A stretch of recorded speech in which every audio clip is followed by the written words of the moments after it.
금년도 우리 교회 주제가 복음의 사람 예배자로 살게 하소서라는 주제를 가지고 있습니다. 이 앞에 슬로건이 있죠. 근데 사실은 우리 교회 주제가 아니라 우리 총회 주제이기도 합니다. 복음의 사람 예배자로 살게 하소서. 성도라면 당연히 예배자로 사는 건 당연한 거 아니겠습니까?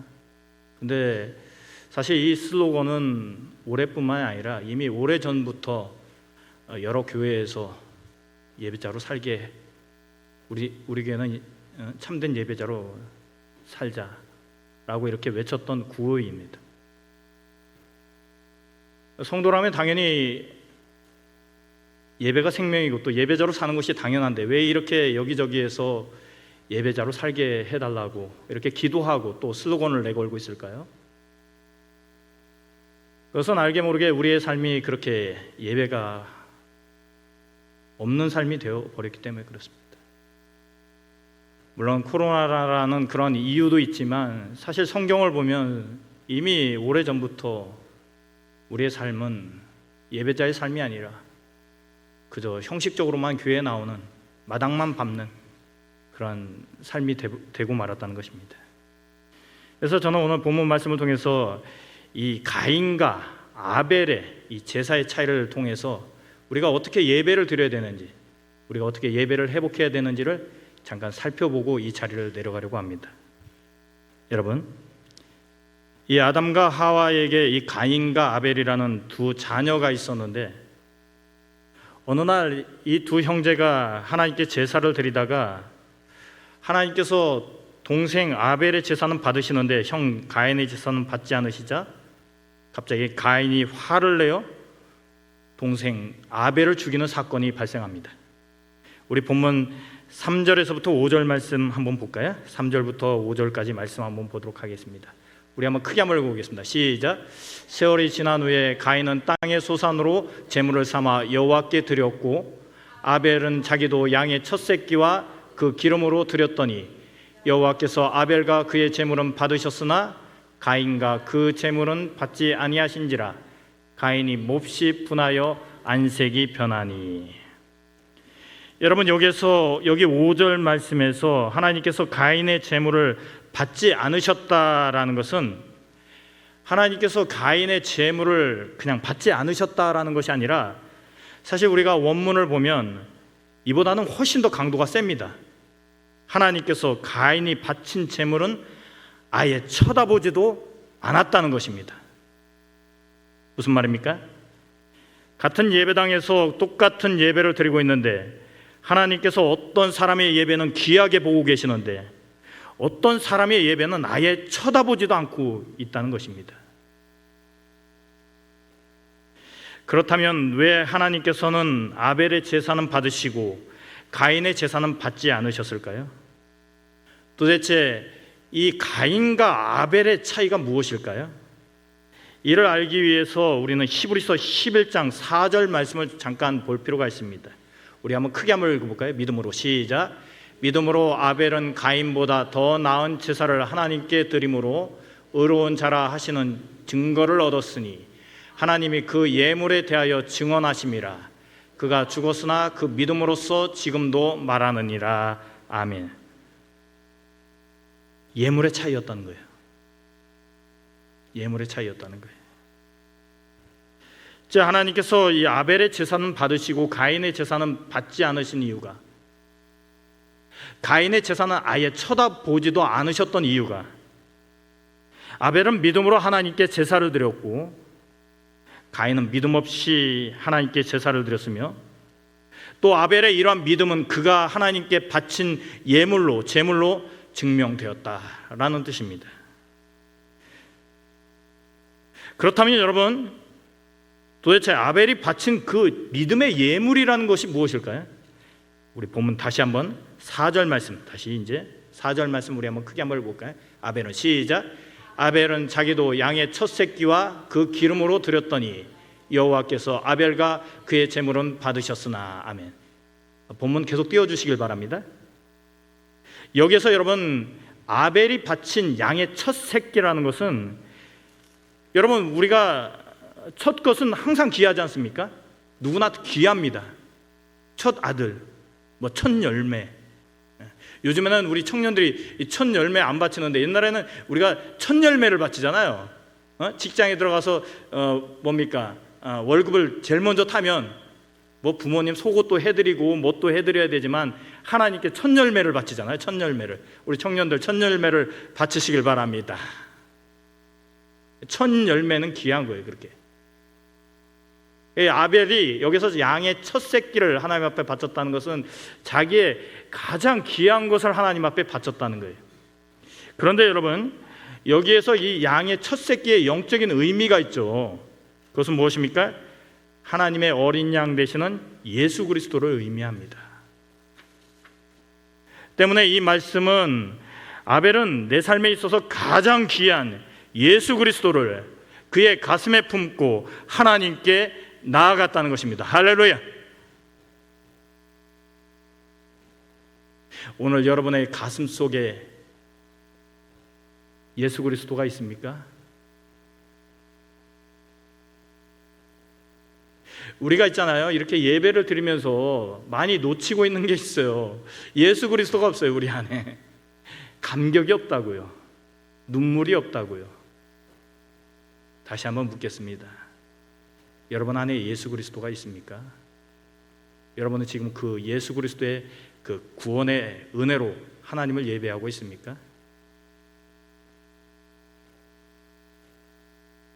그리고 여기 본문에서 다시 한번 본문 띄워주시겠어요? 아벨이 바친 예물 중에 양의 첫 새끼와 그 기름, 여기 보면 기름으로 드렸더니라고 되어 있지 않습니까?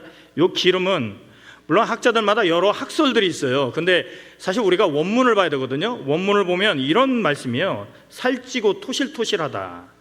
즉 아벨은 여러분 하나님께 자기의 제물 중에서 양을 바치는데 아무거나 바친 게 아니라 그 중에서 가장 살찌고 토실토실한 그 양을 하나님 앞에 바쳤다는 것입니다. 왜 그랬을까요? 왜 아벨이 그런 제물을 하나님 앞에 바쳤을까요? 하나님은 나에게 있어서 가장 귀한 분이시기 때문입니다. 할렐루야. 여러분, 만약 우리 집에 어느 날 귀한 손님이 오신다고 해보십시오. 그러면 여러분들도 아벨처럼 내가 가지고 있는 것들 중에 가장 제일 좋은 것, 제일 귀한 것으로 그 손님을 대접하려고 하지 않겠습니까? 아벨도 마찬가지였던 거예요. 하나님 귀한 분이니까 대충 드릴 수가 없잖아요. 우리가요, 가끔 우리가 그렇지 않습니까? 제 아내도 사실 그런데요. 우리가 이렇게 이제 시장 같은 데 가서 이제 거스름 돈을 받잖아요. 그러면 이제 새 지폐를 어느 날 이렇게 주는 경우가 있잖아요. 그럼 우리 어떻게 합니까? 여러분 어떻게 하세요? 이거 헌금으로 바쳐야 되겠다. 그렇게 하지 않나요? 이거는 헌금으로 바쳐야 되겠다.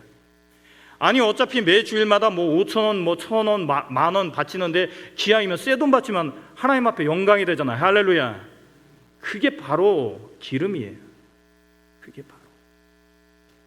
그냥 우리 권사님들 보면 이렇게 이제 수요 예배 때 아니면 뭐 평일 때도 헌금 봉투를 미리미리 이렇게 가져가시는 분들이 있거든요. 제가 봅니다. 이렇게 참 귀한 믿음입니다. 그냥 예배당에 와서 지갑에서 그냥 뭐 돈 1,000원, 만원 이렇게 꺼내서 이렇게 넣는 것보다 미리미리 가져가서 집에서 구별해서 기왕이면 새 돈으로, 할렐루야, 그렇게 바치는 것. 왜? 하나님 귀한 분이니까요. 할렐루야. 여러분 우리 할아버지 때 우리 할머니 때는 어땠습니까? 이 다리미로 다렸잖아요. 돈을. 그래가지고 어떻게 하나님 앞에 헌돈을 바치냐고 새 돈 그렇게 바치지 않았습니까? 근데 우리 이 지민이 때 우리 다솔이 때 이 믿음이 그 훌륭한 그 전통이 자꾸 사라져요. 그래가지고 막 그냥 뭐 바치는 거 헌돈 바쳐도 되지 이렇다는 겁니다. 새 돈 바치시길 바랍니다. 좋은 거 바치시길 바랍니다. 여러분 이렇게 아벨의 제사는 내 삶의 가장 귀한 분 되시는 하나님의 어린 양 예수 그리스도를 가슴에 품고 하나님께서 예수 그리스도를 통해서 나에게 주신 그 구원의 감격과 기쁨으로 하나님 앞에 나아갔다는 것입니다. 뿐만 아니라 아벨은 있는 것들 중에 대충 예물을 바친 것이 아니라 내가 가지고 있는 것 중에 가장 제일로 토실토실한 양을 골라서 하나님 앞에 바쳤다는 것입니다. 가부의 두렙돈 있잖아요. 이 가부의 두렙돈이 얼마인지 아시죠, 여러분? 약 한 2,000원 정도 됩니다. 2,000원. 가부의 두렙돈을 바치고 하나님 앞에 칭찬을 받는 사람이 있고 20만 원을 바치고 하나님 앞에 책망을 받는 사람이 있어요. 귀한 거 바치시길 바랍니다. 좋은 거 바치시길 바랍니다. 때문에 여러분, 이 아벨의 제사는 언제나 나를 구원하신 하나님의 은혜로 어떻게 쓸 것 같아요? 가슴이 막 뜨거웠을 것 같아요. 눈물이 나왔을 것 같아요. 제가요, 목사님이 되고 나서 하나님 앞에 항상 회개하는 게 있거든요. 그게 뭐냐면, 이 목사님이 되면 더 신앙이 막 뜨거워지고 신앙이 깊어지고 이래야 되지 않습니까? 근데 어느 날 이렇게 새벽때에 제 자신을 이렇게 돌아보니까 제가 한 가지가 없어졌더라고요. 목사가 되고 난 다음에 눈물이 없어졌어요. 더 이상 눈물을 흘리지 않아요. 감격이 없다고요. 맨날 전하기만 하니까. 여러분, 감격스러운 예배를 하나님 앞에 올려드리시길 바랍니다. 이와 같이 오늘 우리도 매 주일마다 형식과 습관에 사로잡혀서 그냥 아무런 생각 없이 예배의 자리로 나올 것이 아니라 본문의 아벨처럼 나를 구속하신 예수 그리스도의 은혜에 감격하여 기쁨과 찬송의 제물을 들고 하나님 앞에 나아가시길 바랍니다. 바로 그 제사를 하나님께서 기쁘게 받아주십니다.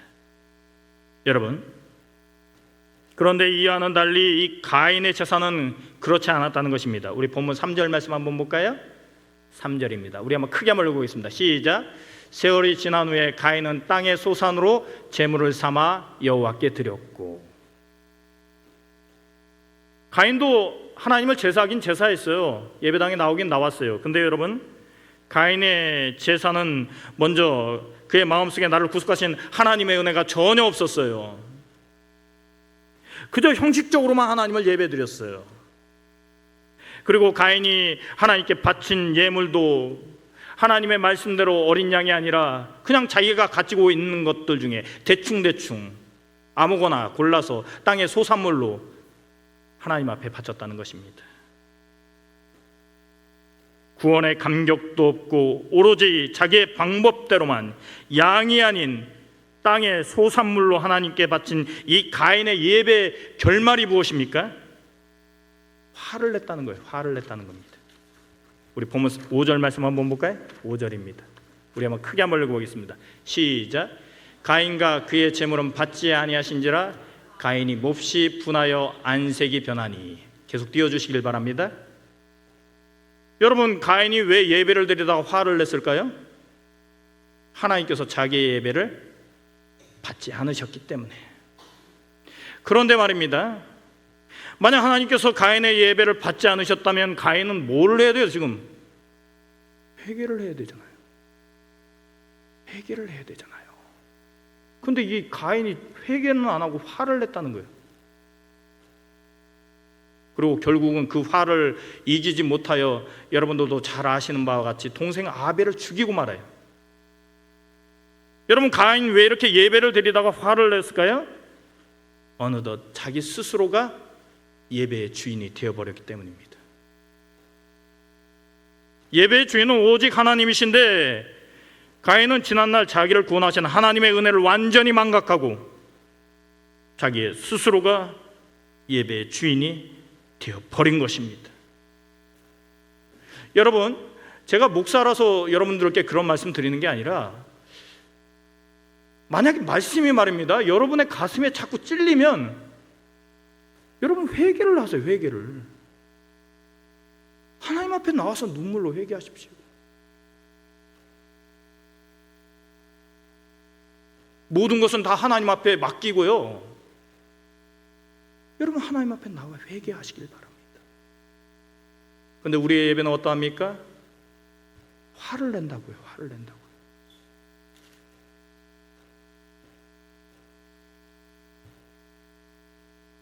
여러분, 예배는 무엇입니까? 구원받은 성도들이 한자리에 모여서 감사로 하나님을 경배하는 거룩한 시간입니다. 그러므로 예배의 주인은 하나님이세요.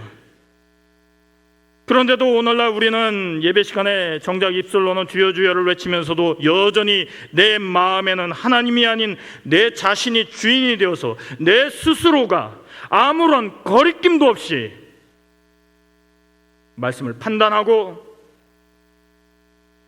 또한 가인처럼 회개가 아니라 화를 내는 경우가 너무나도 많다는 것입니다.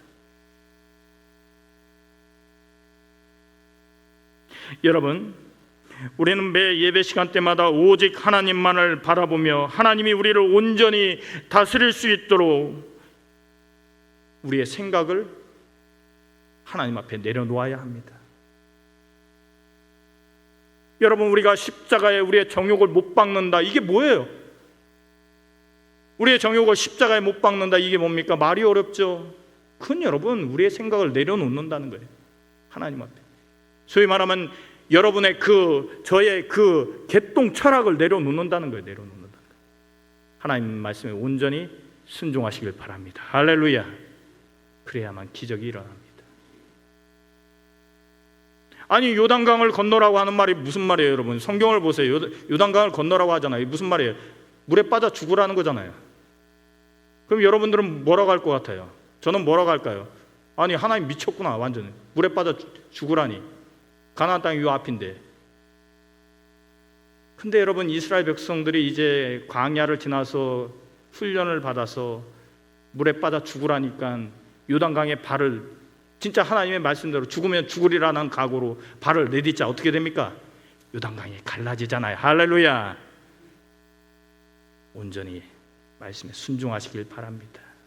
판단자는 여러분이 아니라 하나님이세요. 하나님이세요.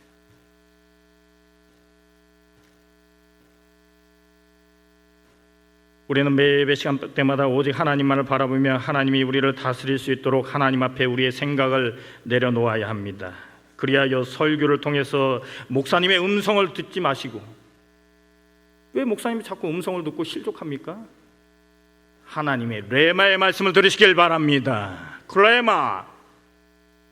여러분, 성경은 여러분 로고스가 있고 여러분 또 있어요. 성경은 뭡니까? 여러분, 이게 뭐예요? 이게 이스라엘 역사잖아요. 우리가 왜 이스라엘 역사를 봅니까? 근데 여러분, 다른 성경이 있다고요. 이 로고스 말씀을 통해서 우리에게 전해주시는, 오늘도 살아 역사하시는 하나님의 음성, 클레마, 레마의 음성을 들어야 합니다. 레마의 음성을 들으시길 바랍니다. 또한 우리 청년들은 잘 들으세요. 찬양을 부를 때도 그냥 흥에 겨워 아무런 생각 없이 그냥 찬양을 부를 것이 아니라 가사 하나하나를 내 가슴에 새기며 나의 고백으로 하나님을 노래해야 합니다. 할렐루야. 내 입술로 하나님을 찬양하라라고 했잖아요. 그게 뭐예요? 내가 입술이 없어요? 우리 청년들, 내 입술이 없어요? 이게 무슨 말이에요? 너의 고백으로 하나님을 찬양하라는 거예요. 너의 고백으로. 다른 사람의 고백이 아니라 너의 고백으로 하나님을 찬양하라. 그러한 찬양과 경배를 우리 하나님께서 받아주시는 겁니다. 한 청년이 있었어요. 예전에 사역을 할 때 이 청년이 연극영화과 출신이거든요. 근데 찬양 인도를 하는데 제가 좀 찬양 인도할 때 좀 뭐 찬양 잘 못 부르는데 약간 막 퍼포먼스 너무 심하게 하는 거 되게 싫어하거든요. 왜냐하면 우리가 찬양을 통해서 하나님을 만나야 되는데 자꾸 그 청년을 보게 되잖아요. 이렇게 퍼포먼스가 너무 크면, 멘트도 너무 많이 하면 자꾸 그 멘트만 듣게 되잖아요. 그래서 앞으로 이제 뚜벅뚜벅 이제 연습 시간 끝난 다음에 가가지고, 치연아, 찬양이 공연은 아니잖아, 이렇게 얘기를 했더니 이 청년이 저한테 하는 말이 대뜸 그런 얘기를 하는 거예요. 목사님, 찬양이 공연이죠. 순간 제가 이 청년한테 찬양하고 공연하고 뭐가 틀리지? 여러분, 우리 예배하고 공연하고 뭐가 틀립니까? 아니, 뭐 여러분들이야 뭐 뭐 그렇지만 세상 사람들이 볼 때는 여기는 스테이지잖아요. 무대 아닙니까? 무대? 그리고 목사는 여러분들을 감동시키는 사람이잖아요. 말씀을 통해서. 그렇지 않아요. 그렇지 않아요. 여러분, 공연은 무엇입니까? 내가 여러분들을 감동시키려고 하면 그건 공연이 되는 거예요. 그건 쇼예요, 쇼. 근데 여러분, 예배는 그게 아니라 여러분을 감동시키는 게 아니라 하나님을 감동시키는 거예요. 할렐루야. 하나님 앞에 올려드리는 거예요. 그러면 하나님께서는 우리 가운데 성령을 나려주시는 거예요. 그러면 우리는 그러한 기쁨으로 흥에 겨워서 기뻐하고 뛰는 거예요. 감동을 받는 거예요. 그러니까 목사는 여러분들을 감동시키려고 하면 안 돼요. 하나님의 말씀대로 하나님의 뜻이 어디에 있는지 그 하나님의 뜻을 전하면 되는 거예요. 그럼 하나님께서 우리 가운데 성령을 나려주셔서 여러분들에게 회개도 주시고 여러분들에게 참 기쁨도 주실 줄 여러분 믿으시길 바랍니다. 그게 우리의 예배예요. 그러니까 우리는 이렇게 해요, 이렇게. 근데 요즘에는 자꾸 이렇게 가려고 하잖아요. 이렇게 감동을 주려고 하잖아요. 그건 쇼입니다. 그래서 오래전부터 A.W. 토저 목사님은 예배인가 쇼인가? 아니 우리의 예배가 혹시 쇼가 아닌가?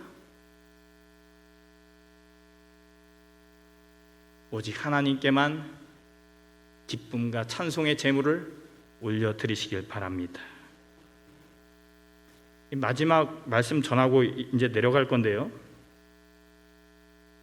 이 요한계시록 말씀을 보면 7교회가 소개됩니다. 그런데 그 7교회 중에 2교회만, 즉 빌라델피아 교회, 서머나 교회죠, 2교회만 하나님 앞에 칭찬을 받고 나머지 5교회, 에베소 교회, 버가모 교회, 두아리아 교회, 사대 교회, 라우디게아 교회가 하나님 앞에 책망을 받습니다. 사실 이 7교회는 우리가 교회잖아요. 우리의 모습이에요. 이 말세에 7사람이 있으면 하나님 앞에 칭찬받는 사람은 2사람밖에 안 된다는 거예요. 구원받는 백성이 그렇게 적다는 거예요. 예배당에 나왔다고 다 천국 갑니까? 예배당에 나왔다고 다 하나님 앞에 칭찬받아요? 그렇지 않아요. 그렇지 않아요. 구원받은 사람 따로 있습니다. 근데 여러분, 여기에서 에베소 교회를 잠깐 얘기하고 제가 오늘 말씀 마치려고 해요. 에베소 교회가 왜 하나님 앞에 그러면 책망을 받았습니까? 우리 요한계시록 2장 2절에서부터 3절 말씀 한번 띄워주시겠어요? 한번 볼까요? 우리 한번 크게 한번 읽어보겠습니다. 시작. 내 행위와 수고와 내 인내를 알고 또 약한 자들을 용납하지 아니한 것과 자칭 사도라 하되 아닌 자들을 시험하여 그의 거짓된 것을 내가 드러낸 것과 또 내가 참고 내 이름을 위하여 견디고 게으르지 아니한 것을 아노라. 여러분, 여기까지 보면 띄워주시길 바랍니다. 맨 마지막 말씀이요. 여기까지 보면 하나님께서 에베소 교회를 막 칭찬한 것 같잖아요. 대단한 믿음 아닙니까? 여기 보니까 내가 내 행위를 한다, 내 수고를 한다, 내 인내를 한다, 또 악한 자들을 용납하지 않은 것을 내가 안다. 그리고 또 뭡니까? 내가 참은 것을 안다. 나를 위해서, 내 이름을 위해서 견디고 게으르지 아니한 것을 안다. 대단한 믿음 아닙니까? 대단한 거잖아요. 이렇게 신앙생활을 하는 사람이 있습니까? 그런데 여러분, 하나님께서 갑자기 4절에 에베소 교회를 책망합니다. 4절 말씀 띄워주시겠어요? 우리 한번 크게 한번 읽겠습니다. 시작. 그러나 너를 책망할 것이 있나니 너의 처음 사랑을 버렸느니라. 아멘. 결국 하나님께서 이 에베소 교회를 책망하신 이유가요, 첫사랑으로 하지 않았다는 거예요. 첫 감격으로 하지 않았다는 거예요. 무슨 말입니까? 이 대단히 우리에게 시사하는 메시지가 있어요. 여러분, 우리가 교회를 할 때요, 하나님과의 그 첫사랑, 그 첫 감격으로 하지 않으면 비록 우리가 교회를 위해서 많은 일을 했다고 할지라도 하나님께서는 우리를 인정하시지 않을 수도 있다는 것입니다. 여러분, 많은 일을 하지 않아도 돼요. 여러분, 지치면 잠깐 멈춰도 돼요. 그런데 하나님께서 우리에게 요구하시는 것이 무엇입니까? 첫사랑으로 해라, 감격으로 해라.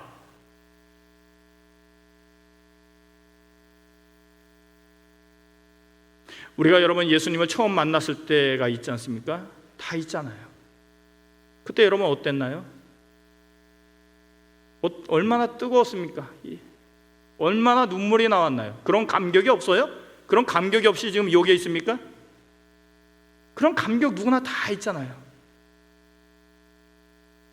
그 첫사랑의 감격으로 헌신하고, 그 첫사랑의 감격으로 찬양하고, 그 첫사랑의 감격으로 하나님의 말씀을 전하라는 것입니다.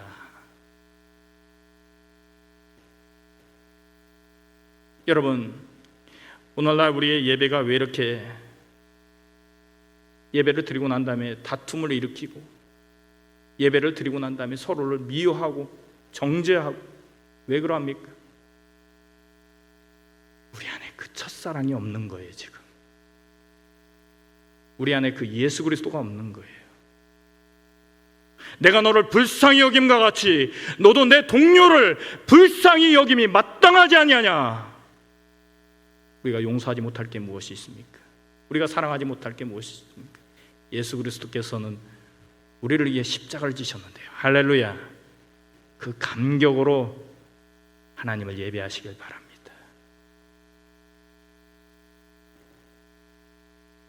아벨처럼 나를 구원하신 예수 그리스도를 가슴에 품고 날마다 그 구원의 첫사랑으로 하나님을 예배하는 자, 그 사람의 예배를 우리 하나님께서 귀하게 보신다는 사실을 여러분 꼭 기억하시길 바랍니다. 죄송합니다. 장로님도 권사님도 안수희 집사님도 서리 집사님도 아무런 의미가 없어요. 아무런 의미가 없어요. 하나님의 앞에서는 모든 걸 다 내려놓고 그 첫사랑의 감격으로 다시금 여러분의 신앙을 일으키시길 바랍니다. 기도하시겠습니다.